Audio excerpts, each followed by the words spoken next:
ॐ गणाधिपाय नमः। ॐ एकदन्ताय नमः। ॐ कपिलाय नमः। ॐ गजकर्णकाय नमः। ॐ लम्बोदराय नमः। ॐ विकटाय नमः। ॐ विघ्नराजाय नमः।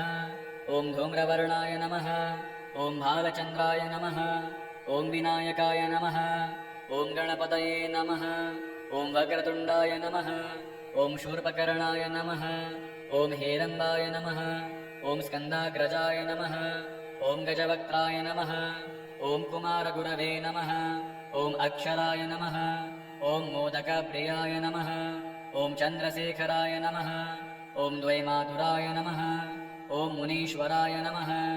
ॐ शूराय नमः। ॐ सर्वसिद्धिप्रदाय नमः। ॐ अव्ययाय नमः। ॐ सर्वतनयाय नमः। ॐ सर्वेश्वराय नमः। ॐ सुमुखाय नमः। ॐ यशस्विने नमः। ॐ वक्रनेत्राय नमः। ॐ एकदंष्ट्राय नमः। ॐ नीलकण्ठाय नमः। ॐ दयामयाय नमः। ॐ विशालाक्षाय नमः। ॐ विश्वेश्वराय नमः। ॐ सिद्धिदाय नमः। ॐ बुद्धिप्रियाय नमः। ॐ शान्ताय नमः। ॐ शूरसेनाय नमः। ॐ ईश्वराय नमः। ॐ क्षिप्रप्रसादाय नमः। ॐ हरसिद्धये नमः। ॐ वसुधाय नमः। ॐ महागणपतये नमः। ॐ गजमुखाय नमः। ॐ सर्वकार्यसिद्धिप्रदाय नमः। ॐ सर्वविघ्नविनाशिने नमः। ॐ कृतिने नमः। ॐ प्रभवे नमः। ॐ स्वरूपाय नमः। ॐ सर्वेशाय नमः। ॐ शर्वतनयाय नमः। ॐ ईश्वरप्रियाय नमः। ॐ भालनेत्राय नमः। ॐ लम्बतुण्डाय नमः। ॐ गजवक्त्राय नमः। ॐ विघ्नहर्त्रे नमः। ॐ सुखदाय नमः। ॐ मङ्गलमूर्तये नमः। ॐ सिद्धिविनायकाय नमः। ॐ सर्वकार्यकर्ता नमः। ॐ सर्वभूतप्रियाय नमः। ॐ भक्तवत्सलाय नमः। ॐ वक्राय नमः। ॐ महोदराय नमः। ॐ मूषकवाहनाय नमः। ॐ गजेश्वराय नमः। ॐ सर्वज्ञाय नमः। ॐ परात्पराय नमः। ॐ सदाशिवाय नमः। ॐ नमो गणपतये नमः। ॐ गणाधिपाय नमः। ॐ एकदन्ताय नमः। ॐ कपिलाय नमः। ॐ गजकर्णकाय नमः। ॐ लम्बोदराय नमः। ॐ विकटाय नमः। ॐ विघ्नराजाय नमः। ॐ धूम्रवर्णाय नमः। ॐ भालचन्द्राय नमः। ॐ विनायकाय नमः। ॐ गणपतये नमः। ॐ वक्रतुण्डाय नमः। ॐ शूर्पकर्णाय नमः। ॐ हेरम्बाय नमः। ॐ स्कन्दाग्रजाय नमः। ॐ गजवक्त्राय नमः। ॐ कुमारगुरवे नमः। ॐ अक्षराय नमः। ॐ मोदकप्रियाय नमः। ॐ चन्द्रशेखराय नमः। ॐ द्वैमातुराय नमः। ॐ मुनीश्वराय नमः। ॐ शूराय नमः। ॐ सर्वसिद्धिप्रदाय नमः। ॐ अव्ययाय नमः। ॐ सर्वतनयाय नमः। ॐ सर्वेश्वराय नमः। ॐ सुमुखाय नमः। ॐ यशस्विने नमः। ॐ वक्रनेत्राय नमः। ॐ एकदंष्ट्राय नमः। ॐ नीलकण्ठाय नमः। ॐ दयामयाय नमः। ॐ विशालाक्षाय नमः। ॐ विश्वेश्वराय नमः। ॐ सिद्धिदाय नमः। ॐ बुद्धिप्रियाय नमः। ॐ शान्ताय नमः। ॐ शूरसेनाय नमः। ॐ ईश्वराय नमः। ॐ क्षिप्रप्रसादाय नमः। ॐ हरसिद्धये नमः। ॐ वसुधाय नमः। ॐ महागणपतये नमः। ॐ गजमुखाय नमः। ॐ सर्वकार्यसिद्धिप्रदाय नमः। ॐ सर्वविघ्नविनाशिने नमः। ॐ कृतिने नमः। ॐ प्रभवे नमः। ॐ स्वरूपाय नमः। ॐ सर्वेशाय नमः। ॐ शर्वतनयाय नमः। ॐ ईश्वरप्रियाय नमः। ॐ भालनेत्राय नमः। ॐ लम्बतुण्डाय नमः। ॐ गजवक्त्राय नमः। ॐ विघ्नहर्त्रे नमः। ॐ सुखदाय नमः। ॐ मङ्गलमूर्तये नमः। ॐ सिद्धिविनायकाय नमः। ॐ सर्वकार्यकर्ता नमः। ॐ सर्वभूतप्रियाय नमः। ॐ भक्तवत्सलाय नमः। ॐ वक्राय नमः। ॐ महोदराय नमः। ॐ मूषकवाहनाय नमः। ॐ गजेश्वराय नमः। ॐ सर्वज्ञाय नमः। ॐ परात्पराय नमः। ॐ सदाशिवाय नमः। ॐ नमो गणपतये नमः। ॐ गणाधिपाय नमः। ॐ एकदन्ताय नमः। ॐ कपिलाय नमः। ॐ गजकर्णकाय नमः। ॐ लम्बोदराय नमः। ॐ विकटाय नमः। ॐ विघ्नराजाय नमः। ॐ धूम्रवर्णाय नमः। ॐ भालचन्द्राय नमः। ॐ विनायकाय नमः। ॐ गणपतये नमः। ॐ वक्रतुण्डाय नमः। ॐ शूर्पकर्णाय नमः। ॐ हेरम्बाय नमः। ॐ स्कन्दाग्रजाय नमः। ॐ गजवक्त्राय नमः। ॐ कुमारगुरवे नमः। ॐ अक्षराय नमः। ॐ मोदकप्रियाय नमः। ॐ चन्द्रशेखराय नमः। ॐ द्वैमातुराय नमः। ॐ मुनीश्वराय नमः। ॐ शूराय नमः। ॐ सर्वसिद्धिप्रदाय नमः। ॐ अव्ययाय नमः। ॐ सर्वतनयाय नमः। ॐ सर्वेश्वराय नमः। ॐ सुमुखाय नमः। ॐ यशस्विने नमः। ॐ वक्रनेत्राय नमः। ॐ एकदंष्ट्राय नमः। ॐ नीलकण्ठाय नमः। ॐ दयामयाय नमः। ॐ विशालाक्षाय नमः। ॐ विश्वेश्वराय नमः। ॐ सिद्धिदाय नमः। ॐ बुद्धिप्रियाय नमः। ॐ शान्ताय नमः। ॐ शूरसेनाय नमः। ॐ ईश्वराय नमः। ॐ क्षिप्रप्रसादाय नमः। ॐ हरसिद्धये नमः। ॐ वसुधाय नमः। ॐ महागणपतये नमः। ॐ गजमुखाय नमः। ॐ सर्वकार्यसिद्धिप्रदाय नमः। ॐ सर्वविघ्नविनाशिने नमः। ॐ कृतिने नमः। ॐ प्रभवे नमः। ॐ स्वरूपाय नमः। ॐ सर्वेशाय नमः। ॐ शर्वतनयाय नमः। ॐ ईश्वरप्रियाय नमः। ॐ भालनेत्राय नमः। ॐ लम्बतुण्डाय नमः। ॐ गजवक्त्राय नमः। ॐ विघ्नहर्त्रे नमः। ॐ सुखदाय नमः। ॐ मङ्गलमूर्तये नमः। ॐ सिद्धिविनायकाय नमः। ॐ सर्वकार्यकर्ता नमः। ॐ सर्वभूतप्रियाय नमः। ॐ भक्तवत्सलाय नमः। ॐ वक्राय नमः। ॐ महोदराय नमः। ॐ मूषकवाहनाय नमः। ॐ गजेश्वराय नमः। ॐ सर्वज्ञाय नमः। ॐ परात्पराय नमः। ॐ सदाशिवाय नमः। ॐ नमो गणपतये नमः। ॐ गणाधिपाय नमः। ॐ एकदन्ताय नमः। ॐ कपिलाय नमः। ॐ गजकर्णकाय नमः। ॐ लम्बोदराय नमः। ॐ विकटाय नमः। ॐ विघ्नराजाय नमः। ॐ धूम्रवर्णाय नमः। ॐ भालचन्द्राय नमः। ॐ विनायकाय नमः। ॐ गणपतये नमः। ॐ वक्रतुण्डाय नमः। ॐ शूर्पकर्णाय नमः। ॐ हेरम्बाय नमः। ॐ स्कन्दाग्रजाय नमः। ॐ गजवक्त्राय नमः। ॐ कुमारगुरवे नमः। ॐ अक्षराय नमः। ॐ मोदकप्रियाय नमः। ॐ चन्द्रशेखराय नमः। ॐ द्वैमातुराय नमः। ॐ मुनीश्वराय नमः। ॐ शूराय नमः। ॐ सर्वसिद्धिप्रदाय नमः। ॐ अव्ययाय नमः। ॐ सर्वतनयाय नमः। ॐ सर्वेश्वराय नमः। ॐ सुमुखाय नमः। ॐ यशस्विने नमः। ॐ वक्रनेत्राय नमः।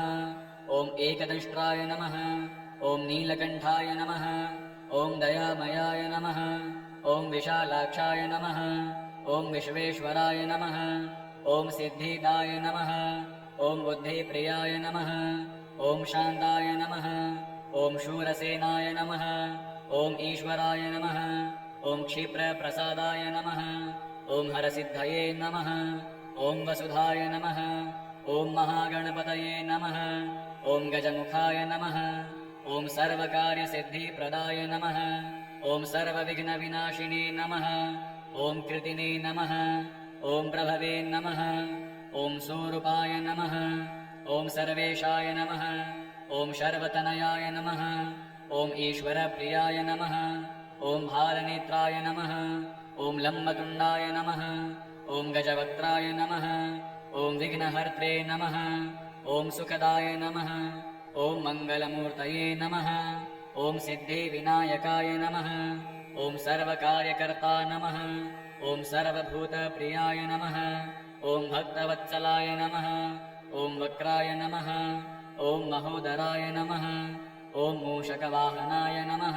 ॐ गजेश्वराय नमः ॐ सर्वज्ञाय नमः ॐ परात्पराय नमः ॐ सदाशिवाय नमः ॐ नमो गणपतये नमः ॐ गणाधिपाय नमः ॐ एकदन्ताय नमः ॐ कपिलाय नमः ॐ गजकर्णकाय नमः ॐ लम्बोदराय नमः ॐ विकटाय नमः ॐ विघ्नराजाय नमः ॐ धूम्रवर्णाय नमः ॐ भालचन्द्राय नमः ॐ विनायकाय नमः ॐ गणपतये नमः ॐ वक्रतुण्डाय नमः ॐ शूर्पकर्णाय नमः ॐ हेरम्बाय नमः ॐ स्कन्दाग्रजाय नमः ॐ गजवक्त्राय नमः ॐ कुमारगुरवे नमः ॐ अक्षराय नमः ॐ मोदकप्रियाय नमः ॐ चन्द्रशेखराय नमः ॐ द्वैमातुराय नमः ॐ मुनीश्वराय नमः ॐ शूराय नमः ॐ सर्वसिद्धिप्रदाय नमः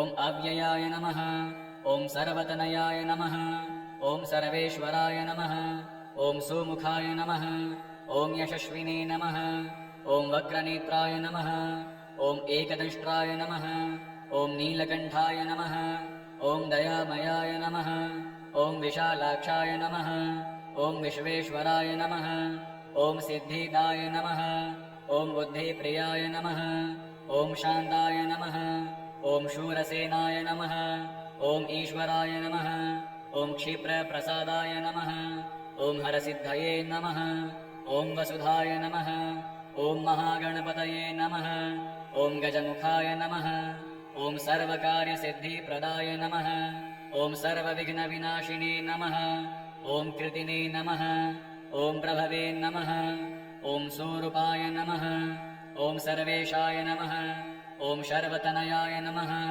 ॐ ईश्वरप्रियाय नमः ॐ भालनेत्राय नमः ॐ लम्बतुण्डाय नमः ॐ गजवक्त्राय नमः ॐ विघ्नहर्त्रे नमः ॐ सुखदाय नमः ॐ मङ्गलमूर्तये नमः ॐ सिद्धिविनायकाय नमः ॐ सर्वकार्यकर्ता नमः ॐ सर्वभूतप्रियाय नमः ॐ भक्तवत्सलाय नमः ॐ वक्राय नमः ॐ महोदराय नमः ॐ मूषकवाहनाय नमः ॐ गजेश्वराय नमः ॐ सर्वज्ञाय नमः ॐ परात्पराय नमः ॐ सदाशिवाय नमः ॐ नमो गणपतये नमः ॐ गणाधिपाय नमः ॐ एकदन्ताय नमः ॐ कपिलाय नमः ॐ गजकर्णकाय नमः ॐ लम्बोदराय नमः ॐ विकटाय नमः ॐ विघ्नराजाय नमः ॐ धूम्रवर्णाय नमः ॐ भालचन्द्राय नमः ॐ विनायकाय नमः ॐ गणपतये नमः ॐ वक्रतुण्डाय नमः ॐ शूर्पकर्णाय नमः ॐ हेरम्बाय नमः ॐ स्कन्दाग्रजाय नमः ॐ गजवक्त्राय नमः ॐ कुमारगुरवे नमः ॐ अक्षराय नमः ॐ मोदकप्रियाय नमः ॐ चन्द्रशेखराय नमः ॐ द्वैमातुराय नमः ॐ मुनीश्वराय नमः ॐ शूराय नमः ॐ सर्वसिद्धिप्रदाय नमः ॐ अव्ययाय नमः ॐ सर्वतनयाय नमः ॐ सर्वेश्वराय नमः ॐ सुमुखाय नमः ॐ यशस्विने नमः ॐ वक्रनेत्राय नमः ॐ एकदंष्ट्राय नमः ॐ नीलकण्ठाय नमः ॐ दयामयाय नमः ॐ विशालाक्षाय नमः ॐ विश्वेश्वराय नमः ॐ सिद्धिदाय नमः ॐ बुद्धिप्रियाय नमः ॐ शान्ताय नमः ॐ शूरसेनाय नमः ॐ ईश्वराय नमः ॐ क्षिप्रप्रसादाय नमः ॐ हरसिद्धये नमः ॐ वसुधाय नमः ॐ महागणपतये नमः ॐ गजमुखाय नमः ॐ सर्वकार्यसिद्धिप्रदाय नमः ॐ सर्वविघ्नविनाशिने नमः ॐ कृतिने नमः ॐ प्रभवे नमः ॐ स्वरूपाय नमः ॐ सर्वेशाय नमः ॐ शर्वतनयाय नमः ॐ ईश्वरप्रियाय नमः ॐ भालनेत्राय नमः ॐ लम्बतुण्डाय नमः ॐ गजवक्त्राय नमः ॐ विघ्नहर्त्रे नमः ॐ सुखदाय नमः ॐ मङ्गलमूर्तये नमः ॐ सिद्धिविनायकाय नमः ॐ सर्वकार्यकर्ता नमः ॐ सर्वभूतप्रियाय नमः ॐ भक्तवत्सलाय नमः ॐ वक्राय नमः ॐ महोदराय नमः ॐ मूषकवाहनाय नमः ॐ गजेश्वराय नमः ॐ सर्वज्ञाय नमः ॐ परात्पराय नमः ॐ सदाशिवाय नमः ॐ नमो गणपतये नमः ॐ गणाधिपाय नमः ॐ एकदन्ताय नमः ॐ कपिलाय नमः ॐ गजकर्णकाय नमः ॐ लम्बोदराय नमः ॐ विकटाय नमः ॐ विघ्नराजाय नमः ॐ धूम्रवर्णाय नमः ॐ भालचन्द्राय नमः ॐ विनायकाय नमः ॐ गणपतये नमः ॐ वक्रतुण्डाय नमः ॐ शूर्पकर्णाय नमः ॐ हेरम्बाय नमः ॐ स्कन्दाग्रजाय नमः ॐ गजवक्त्राय नमः ॐ कुमारगुरवे नमः ॐ अक्षराय नमः ॐ मोदकप्रियाय नमः ॐ चन्द्रशेखराय नमः ॐ द्वैमातुराय नमः ॐ मुनीश्वराय नमः ॐ शूराय नमः ॐ सर्वसिद्धिप्रदाय नमः ॐ अव्ययाय नमः ॐ सर्वतनयाय नमः ॐ सर्वेश्वराय नमः ॐ सुमुखाय नमः ॐ यशस्विने नमः ॐ वक्रनेत्राय नमः ॐ एकदंष्ट्राय नमः ॐ नीलकण्ठाय नमः ॐ दयामयाय नमः ॐ विशालाक्षाय नमः ॐ विश्वेश्वराय नमः ॐ सिद्धिदाय नमः ॐ बुद्धिप्रियाय नमः ॐ शान्ताय नमः ॐ शूरसेनाय नमः ॐ ईश्वराय नमः ॐ क्षिप्रप्रसादाय नमः ॐ हरसिद्धये नमः ॐ वसुधाय नमः ॐ महागणपतये नमः ॐ गजमुखाय नमः ॐ सर्वकार्यसिद्धिप्रदाय नमः ॐ सर्वविघ्नविनाशिने नमः ॐ कृतिने नमः ॐ प्रभवे नमः ॐ स्वरूपाय नमः ॐ सर्वेशाय नमः ॐ शर्वतनयाय नमः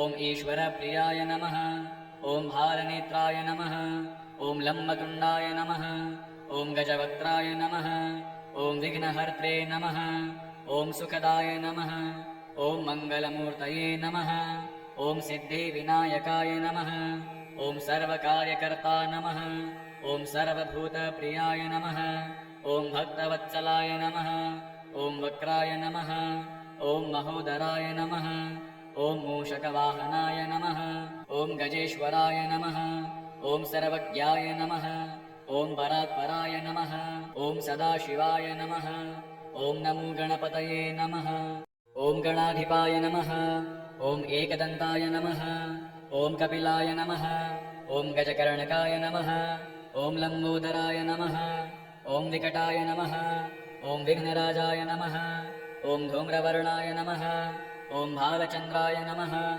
ॐ विनायकाय नमः ॐ गणपतये नमः ॐ वक्रतुण्डाय नमः ॐ शूर्पकर्णाय नमः ॐ हेरम्बाय नमः ॐ स्कन्दाग्रजाय नमः ॐ गजवक्त्राय नमः ॐ कुमारगुरवे नमः ॐ अक्षराय नमः ॐ मोदकप्रियाय नमः ॐ चन्द्रशेखराय नमः ॐ द्वैमातुराय नमः ॐ मुनीश्वराय नमः ॐ शूराय नमः ॐ सर्वसिद्धिप्रदाय नमः ॐ अव्ययाय नमः ॐ सर्वतनयाय नमः ॐ सर्वेश्वराय नमः ॐ सुमुखाय नमः ॐ यशस्विने नमः ॐ वक्रनेत्राय नमः ॐ एकदंष्ट्राय नमः ॐ नीलकण्ठाय नमः ॐ दयामयाय नमः ॐ विशालाक्षाय नमः ॐ विश्वेश्वराय नमः ॐ सिद्धिदाय नमः ॐ बुद्धिप्रियाय नमः ॐ शान्ताय नमः